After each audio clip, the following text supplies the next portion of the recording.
সুবহানাহু ওয়া তাআলা কুরআনুল কারীমের মধ্যে বলেছেন যে ইন আউলিয়াউহু ইল্লাল মুত্তাকুন, ইন আউলিয়াউহু ইল্লাল মুত্তাকুন, যে প্রকৃতপক্ষে মুত্তাকি তো হলো তারাই যারা আল্লাহর বন্ধু। সুবহানাল্লাহ বলেন।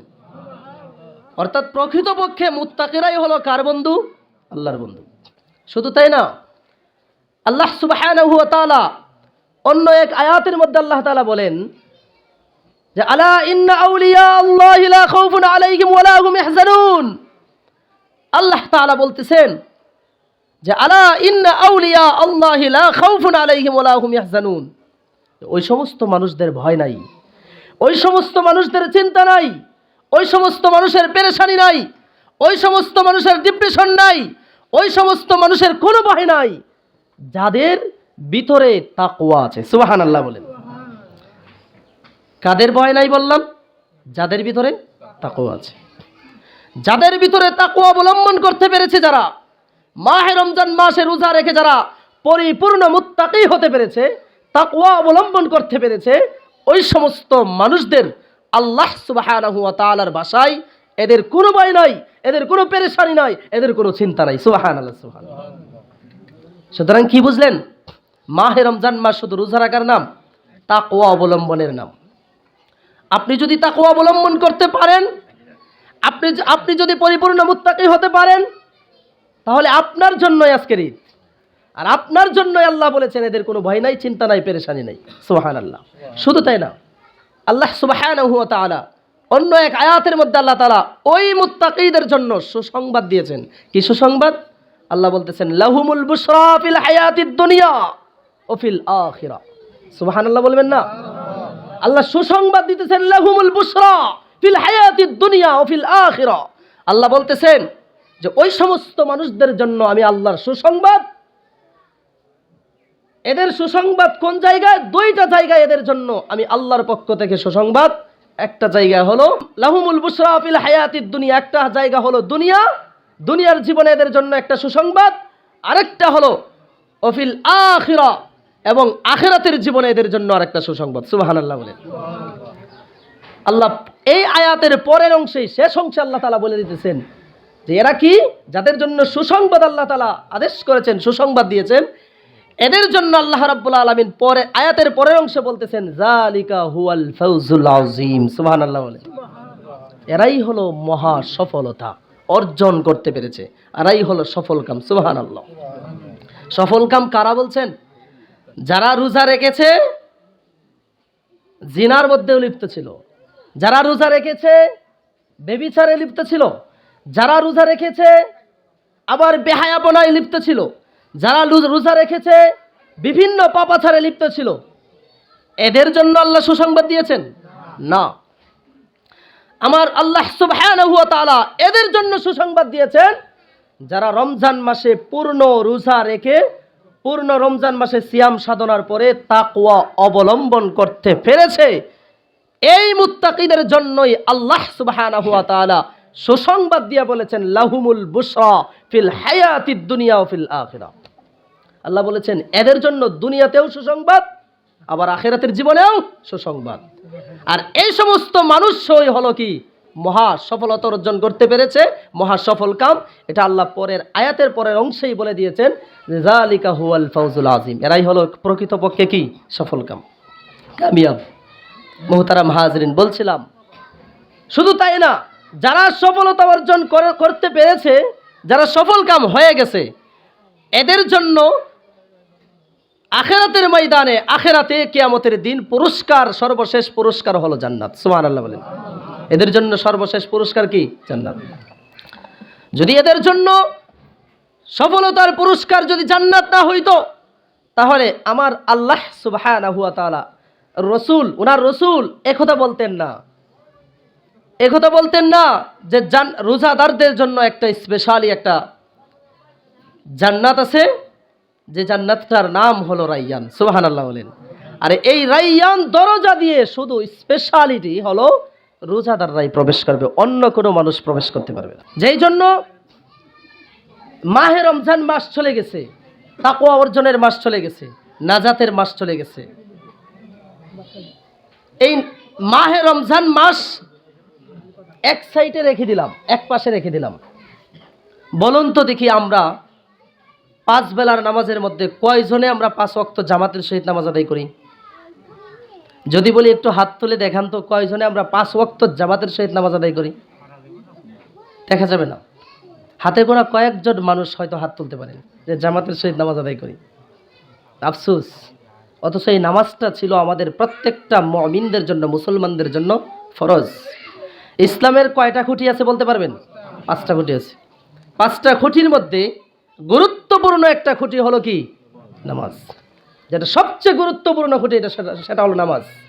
এই নামাজের কথাই আল্লাহ রসুল সাল্লাল্লাহু আলাইহি ওয়াসাল্লাম অসংখ্য আহাদিসে মুবারাকার মধ্যে বলে দিয়েছেন। এক হাদিসের মধ্যে আসছে, আস-সালাতু ইমাদুদ্দিন, মান আকামাহা ফাকাদ আকামাদ্দিন, মান হাদামাহা ফাকাদ হাদামাদ্দিন। আল্লাহ রসুল সাল্লাল্লাহু আলাইহি ওয়াসাল্লাম হাদিসের মধ্যে বলছেন যে আস-সালাতু ইমাদুদ্দিন, নামাজ হলো দ্বীনের খুঁটি। নামাজ হলো দ্বীনের খুঁটি। মান আকামাহা ফাকাদ আকামাদ্দিন, যদি কেউ নামাজটাকে সুন্দরভাবে ভালোভাবে প্রতিষ্ঠিত করতে পারে তাহলে সে যেন দ্বীনটাকে, ধর্মটাকে, ইসলামটাকে সুপ্রতিষ্ঠিত করে রাখলো। সুবহানাল্লাহ বলবেন। মান হাদামাহা ফাকাদ হাদামাদ্দিন, আল্লাহ সুবহানাহু ওয়া তাআলা রাসূল বলে দিয়েছেন, যে ব্যক্তি নামাজটাকে বিনষ্ট করলো, নামাজটাকে, দ্বীনের খুঁটিটাকে কি করতে পারলো না, প্রতিষ্ঠিত করতে পারলো না, সেজন্য পরিপূর্ণ দ্বীনটাকেই নষ্ট করে ফেললো। নাউজুবিল্লাহ বলেন। আপনি মুসলমান, কথাগুলো ভালো করে মনের কান দিয়ে শুনবেন, দিলের কান দিয়ে শুনবেন। আপনি মুসলমান, আপনি কিন্তু হিন্দু নয়। আমি সাইদুর রহমান, আমি অনেকবার দেখেছি আমাদের এলাকায় ওয়াজ মাহফিল, হয়তো এই ওয়াজ মাহফিলের মধ্যে অনেকবার দেখেছি আমাদের এলাকার যে হিন্দু ধর্মাবলম্বীরা আছে না, ওনারাও পর্যন্ত ওয়াজ মাহফিলে গিয়ে ওয়াজ নসিহত শোনেন। আপনি মুসলমান, আপনিও কিন্তু ওয়াজ নসিহত শোনেন, তাহলে আপনার মধ্যে আর হিন্দুর মধ্যে পার্থক্য রইল কই? জবাব দেন, আছে জবাব? আপনার মধ্যে আর হিন্দু ধর্মাবলম্বীদের মধ্যে পার্থক্য কই রইল? আপনার মধ্যে আর খ্রিস্টানদের মধ্যে পার্থক্য কই রইল? আপনার মধ্যে, আপনি মুসলমান, আর ইয়াহুদ জাতিদের মধ্যে পার্থক্য কই রইল? আপনি আর ইয়াহুদ জাতি সমান, আপনি আর মুসলিম হিন্দু জাতি সমান, আপনি আর খ্রিস্টান জাতি সমান। কেন? কারণ ওরাও মাঝে মধ্যে ওয়াজ নসিহত শোনে। আমি নিজে স্বচক্ষে দেখেছি হিন্দু ধর্মাবলম্বীরা অনেকেই আমাদের ওয়াজ মাহফিলে গিয়ে ওয়াজ নসিহত শোনেন। আপনাদের এলাকায় হয়তো শুনতে পারে, আমাদের এলাকায় এমন অনেকবার দেখেছি, নিজের স্বচক্ষে দেখেছি। কারো কাছ থেকে আমি শুনে কথাগুলো বলতেছি না, আমি নিজে দেখেছি। কিন্তু আপনিও ওয়াজ নসিহত শোনেন, কিন্তু ফায়দা হইল কই? সমান দুজনেই। কারণ আপনার মধ্যে শুধু ওয়াজ নসিহত শুনলেন, আমল করলেন না, এটার নাম ধর্ম নয়, এটার নাম দ্বীন নয়, এটার নাম ইসলাম নয়। এজন্য রাসূল আরবী সাল্লাল্লাহু আলাইহি সাল্লাম বলেছেন, আস-সালাতু মিফতাহুল জান্নাহ, নামাজ হলো কিসের চাবি? বেহেশতের চাবি, জান্নাতের চাবি। আপনি বেহেশতে যেতে চান তো? তাহলে লাগবে কি? চাবি লাগবে। চাবি ছাড়া আপনি বেহেশতে যেতে পারবেন না। মুহতারাম হাজরিন, বলছিলাম শুধু তাই না, আল্লাহ রসুলের সাহাবী হযরতে মাসউদ রাদিয়াল্লাহু তাআলা আনহু থেকে বর্ণিত, তিনি বলেন কি জানেন? তিনি বলেন যে আল্লাহর কাছে 3টা জিনিস সবচেয়ে বেশি প্রিয়। জমিনের নিচে, জমিনের উপরে আর আকাশের নিচে সবচেয়ে বেশি প্রিয় আমল হলো আল্লাহর কাছে 3টা। কয়টা? 3টা। এই 3টা আমল নিয়ে যাবেন ইনশাআল্লাহ। যাবেন তো ইনশাআল্লাহ? এবং আমল করার চেষ্টা করবেন। নাম্বার 1, عن ابن مسعود رضي الله تعالى عنه قال سألت النبي صلى الله عليه وسلم أي الأعمال أحب إلى الله। মাসউদ রাদিয়াল্লাহু তাআলা রাসূলকে প্রশ্ন করলেন, ইয়া রাসূলুল্লাহ, ইয়া হাবিবাল্লাহ, ওগো আল্লাহর রাসূল, আল্লাহর কাছে সবচেয়ে বেশি প্রিয় আমল কোনটা? আল্লাহর কাছে সবচেয়ে বেশি প্রিয় আমল কোনটা? রাসূল আরবী সাল্লাল্লাহু আলাইহি ওয়াসাল্লাম চমৎকার জবাব দিয়ে বলেন যে ক্বালা আস-সালাতু লিওয়াক্তিহা। সুবহানাল্লাহ বলবেন না? রাসূল বললেন যে আল্লাহর কাছে আকাশের নিচে, জমিনের উপরে আল্লাহর কাছে সবচেয়ে বেশি প্রিয় আমল হলো আস-সালাতু লিওয়াক্তিহা, সময় মতো নামাজ আদায় করা হলো আল্লাহর কাছে সবচেয়ে বেশি প্রিয় আমল। সুবহানাল্লাহ।